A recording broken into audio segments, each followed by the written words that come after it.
Thank you. Well, happy Easter, everybody.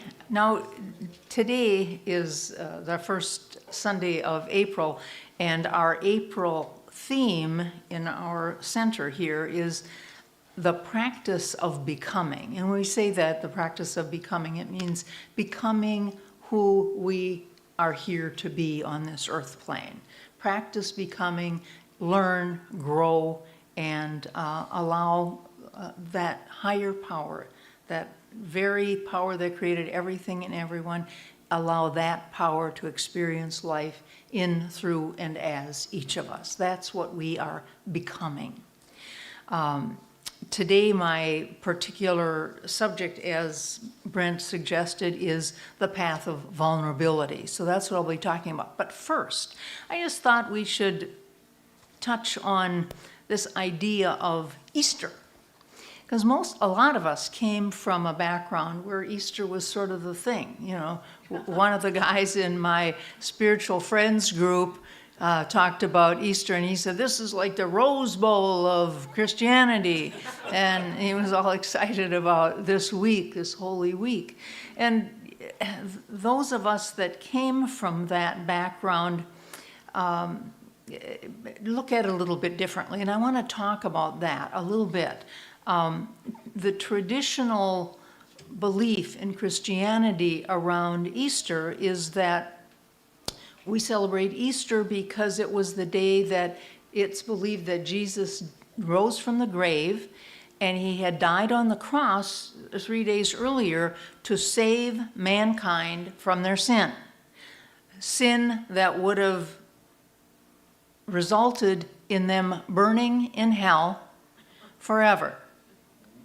Now, that's the celebrations the Christians have on Easter, that resurrection and that hope for eternal life instead of burning in hell. Now, we tend in our New Thought centers not to celebrate that. What I like to think about celebrating at this time of year is springtime, new birth, a new life.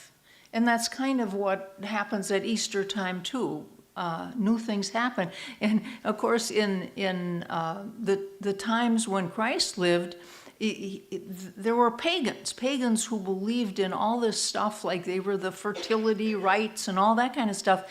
And they got converted to Christianity, but they wanted some of those fun things that they did in the past with the eggs and then the idea of their fertility rites and all that fun stuff.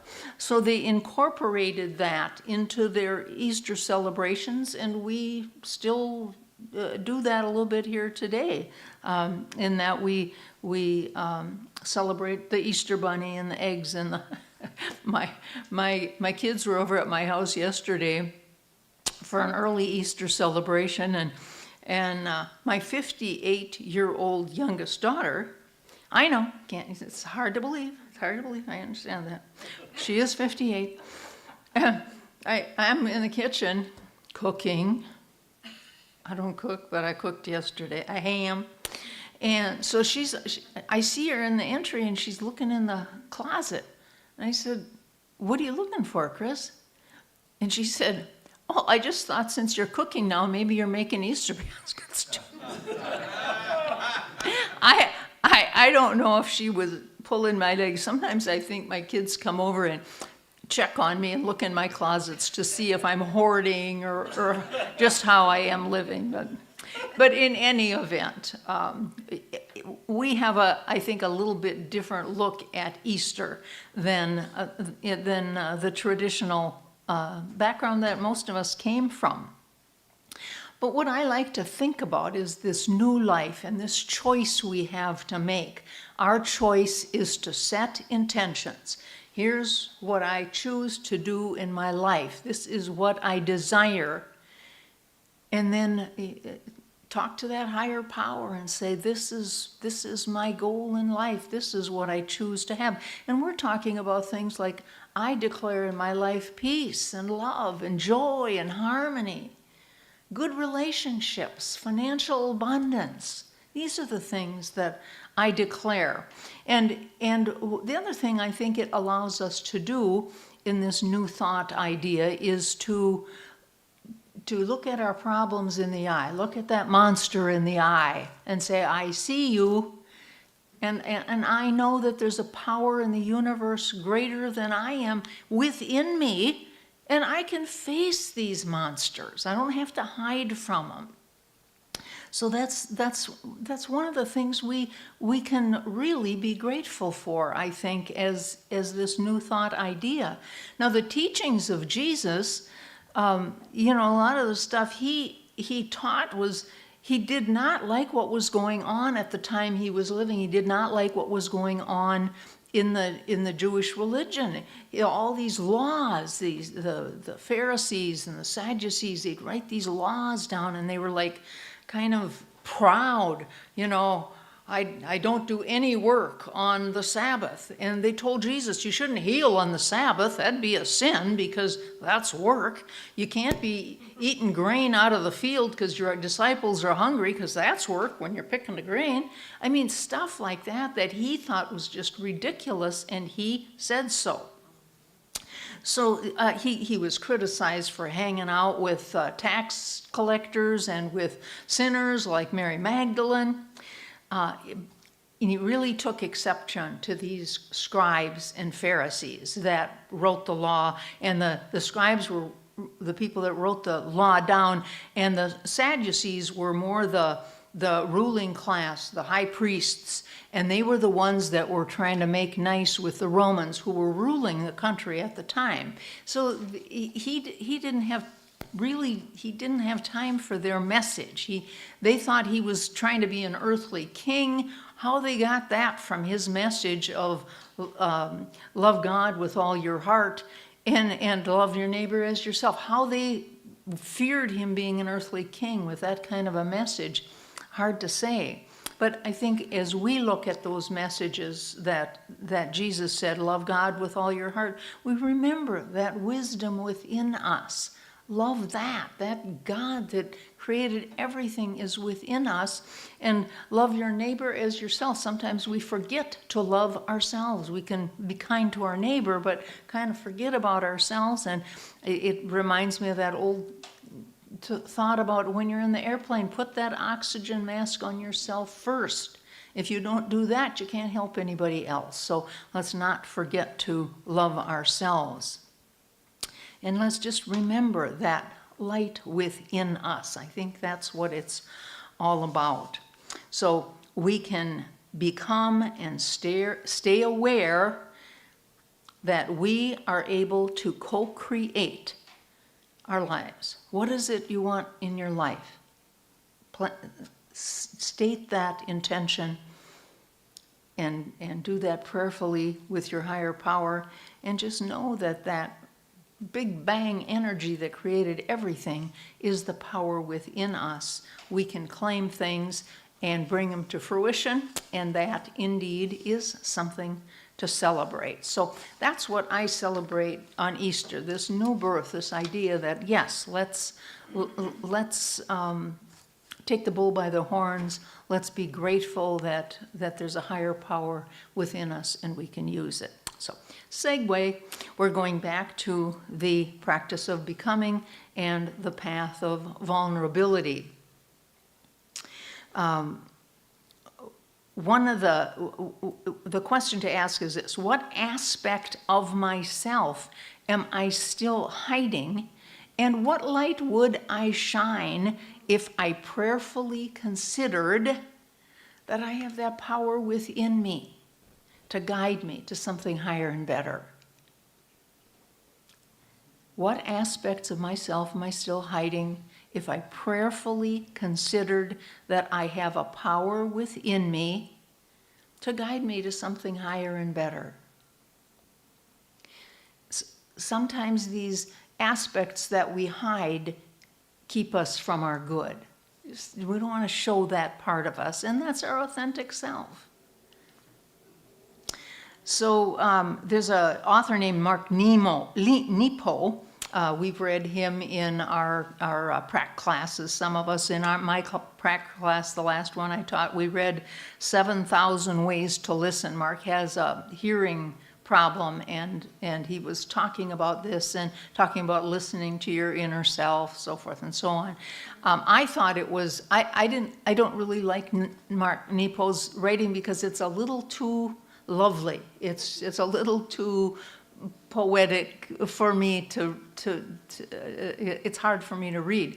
My class loved it, so I had to kind of shut up and let them expound on it. But he wrote another book, and it's called The Endless Practice, Become Who You Were Born to Be. Again, we're talking about authenticity. And this is what he said: for human beings, how we grow is inextricably linked to being vulnerable, because being vulnerable makes us malleable enough to transform, find our place in the larger universe, and feel the oneness of things. Now that I could understand. So again, we're talking about vulnerability. The path of vulnerability allows us to practice becoming who we came here to be. And do we have anything to put up there? Yeah. I don't do this. This is a gift Debbie and Jeff come up with. Anyway, there's 3 points of discussion that I'm going to cover today. Living spiritually naked, vulnerability leads to deeper connection, and surrender opens to healing. The first point is living spiritually naked. And to live spiritually naked means to remove our masks. This mask that we put on to pretend to be what we think other people want us to be. To live spiritually unclothed means to stop hiding that real self that is within us. We're here to allow our higher power to express in, through, and as each of us.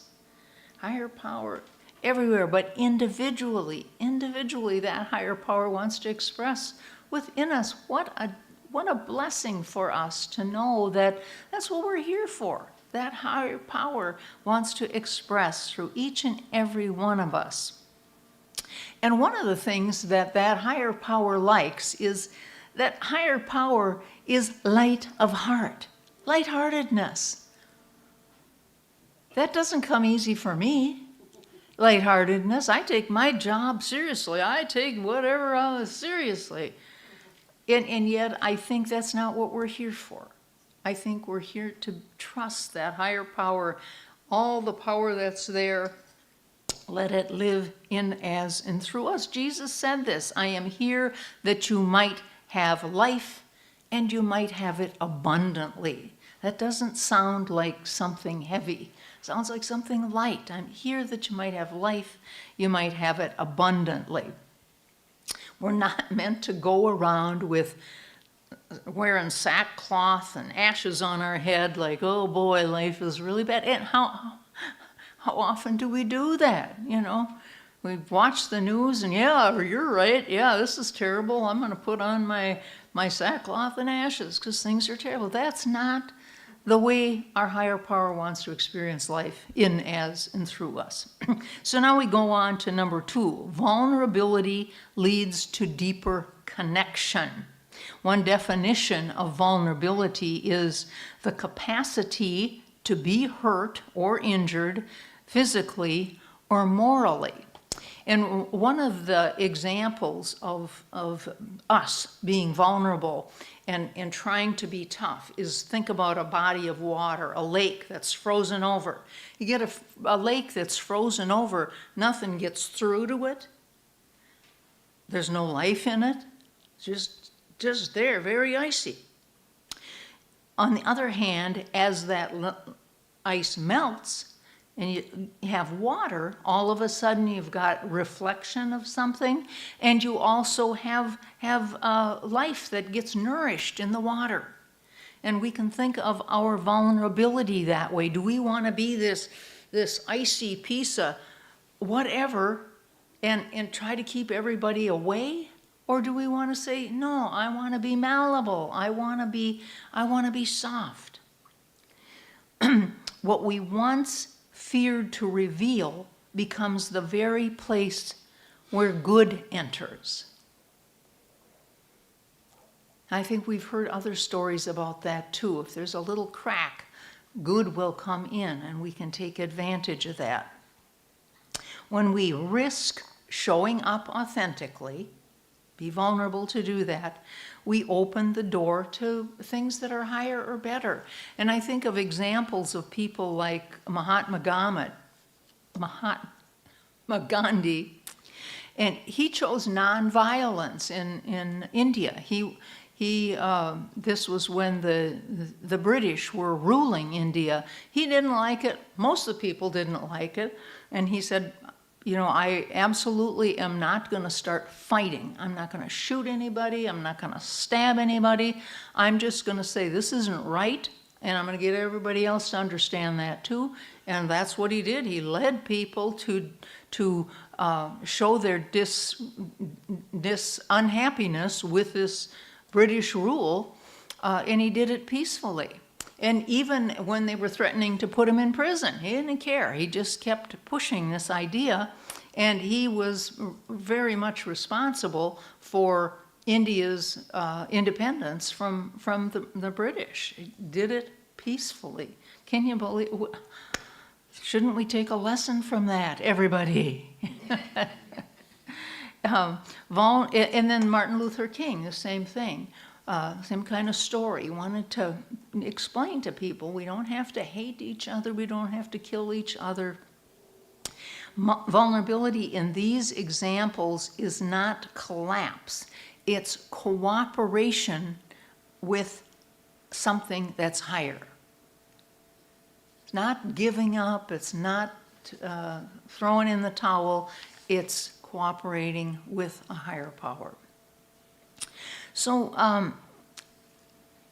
vulnerability is not weakness, it's taking a risk, and it's a call to bare our soul, to be vulnerable.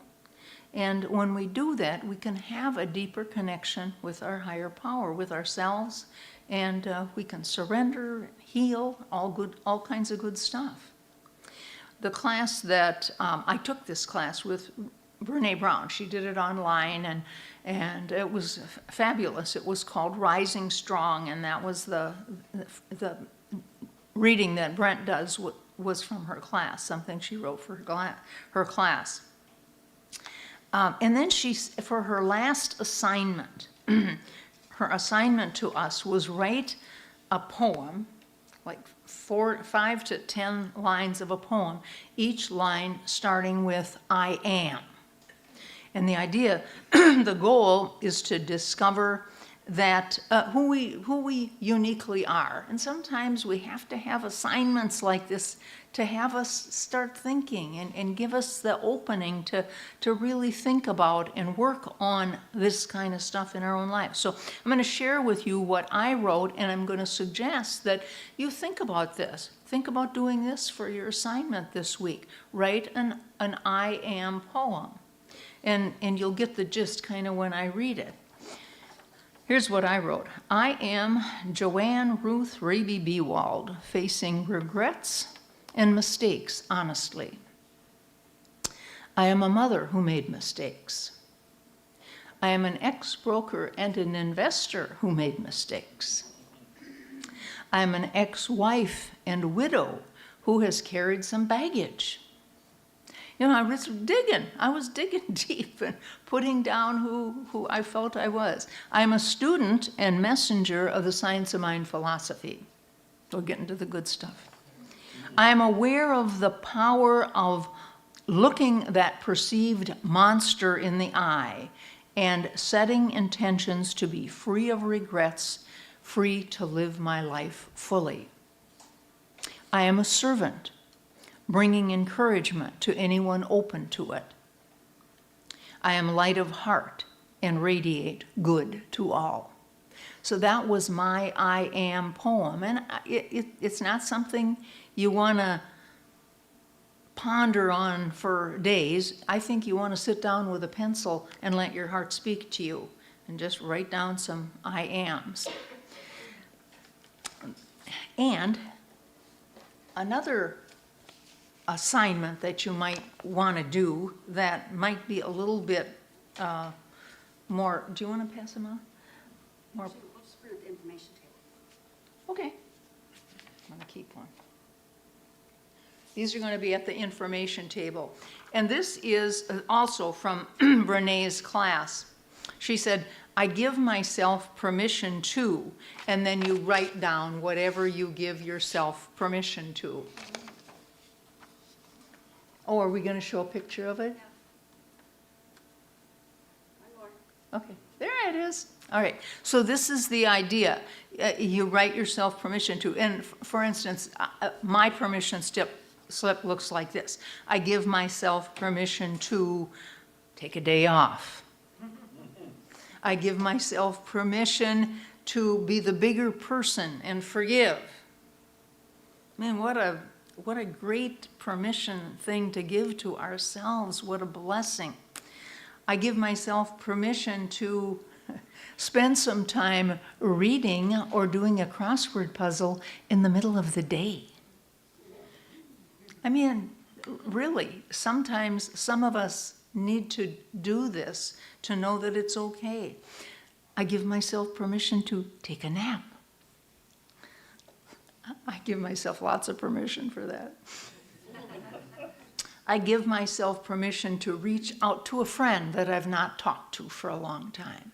So these are some things. Think about taking this with you and just making that part of your homework, because these are the things where we're digging deeper, and we are doing things to uplift ourselves and to really do that thing that we're meant to do, and that is let our higher power experience life in, through, and as us.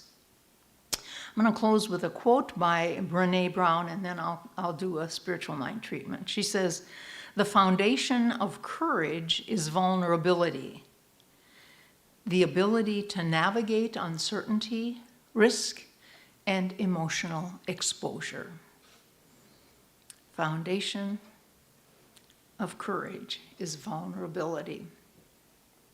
So at this time, I'm going to do a spiritual mind treatment. So I'll invite you to get relaxed where you are. Maybe take a deep breath. Just relax in the chair where you're at. Remember, I do this spiritual mind treatment as though it is for me. I do it in first person. And just know that it is also for you. So I acknowledge there is but one power in the universe. And that power is the power of love and abundance and joy and harmony, order. It is all good. That power has the perfect solution to any perceived dilemma in my life.